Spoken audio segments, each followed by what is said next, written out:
대양고래 가스 유전구의 시추 탐사 결과에 대해서 한 말씀 드리겠습니다. 대양고래 심해 가스전 시추 개발은 문재인 정부 때부터 계획을 수립하고 시추에 나서게 되었습니다. 당초 매장 가능성은 20% 이하 정도로 예상을 해왔었는데 이번에 시추 결과는 경제성이 없는 것으로 결과가 나왔습니다. 자원 빈국인 우리나라의 입장에서는 자원 개발의 리스크를 감수할 수밖에 없다고 생각을 합니다. 동해 심해 유전구는 총 7개구가 있는데 대왕고래는 그중에 한 군데입니다.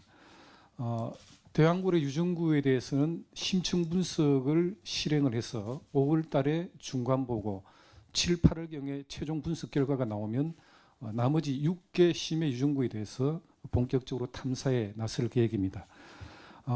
이번 시추 탐사 결과를 사기극이니 뭐니 하는 정치적 공격은 자제하시고 정부도 용기를 잃지 않고 나머지 동해 심해 유전구 6개소에 대해서 시추 탐사 개발 계획을 실행을 해서 국민들께 희망을 선사해 주시기를 바랍니다. 2월 4일 여야가 실무 협의를 거치면서 다음 주에 국정협의회를 개최하기로 했었는데 국정협의회에서 반도체법, 연금특위 등 산적해 있는 민생 현안에 대해서 논의하기로 했습니다. 그런데 돌연민주당에서 반도체법에 주 52시간을 빼야 된다. 그다음에 연금은 보건복지위 소위에서 모수계획을 강행 처리하는 방식의 의견을 발표를 했는데 여야정 국정협의체 개최를 약속한 지 이틀 만에 민주당 마음대로 할 생각이었으면 여야정 국정협의체는 왜 하자고 이야기한 겁니까? 여야정 국정협의를 하지 말자는 취지로 이해해도 되겠습니까?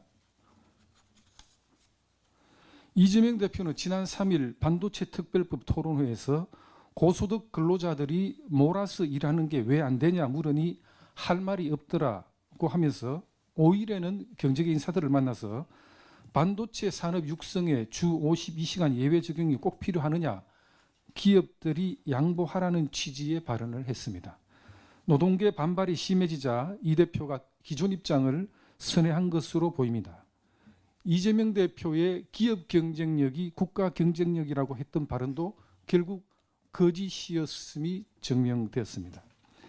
연금개혁도 국회 연금특위를 구성하여 모수개혁과 구조개혁을 함께 논의하되 특위 차원에서 모수개혁부터 논의하는 부분까지도 국민의힘은 민주당에 제안한 바가 있습니다. 또한 국민의힘은 국회 연금특위 위원장직도 민주당에 양보하겠다는 뜻을 밝혔음에도 불구하고 민주당은 보건복지위에서 모수개혁 강행 처리 뜻을 굽히지 않고 모수개혁에만 집착하고 있습니다. 민주당 소속 보건복지위원장의 주장만 고려하지 마시고 민주당은 여야가 합의하에 합리적인 연금 개혁안이 마무리될 수 있도록 협조를 부탁드립니다. 오늘 국민의힘은 원내대책회의를 마치고 10시 30분부터 교육, 사회, 문화 분야의 민생대책 점검 당정협의회를 개최합니다. 당정협의회를 통해서 각종 사회적 사각지대를 면밀히 점검하고 국민 불안을 해소할 방안을 모색하도록 하겠습니다.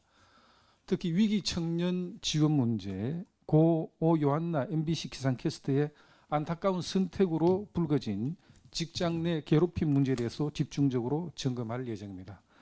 또한 다음 주 월요일에는 K 방산 수출 지원을 위한 당정협의회를 개최하겠습니다. 이날 당정회는 최근 몇 년간 괄목상대할 만한 성장을 거둔 K 방산의 주역들인 방산업계 전문가들을 모시고 세계 4대 방산 대국으로 발돋움하기 위한 방안을 모색하고자 합니다. 언론인과 국민 여러분들의 많은 관심을 부탁드립니다.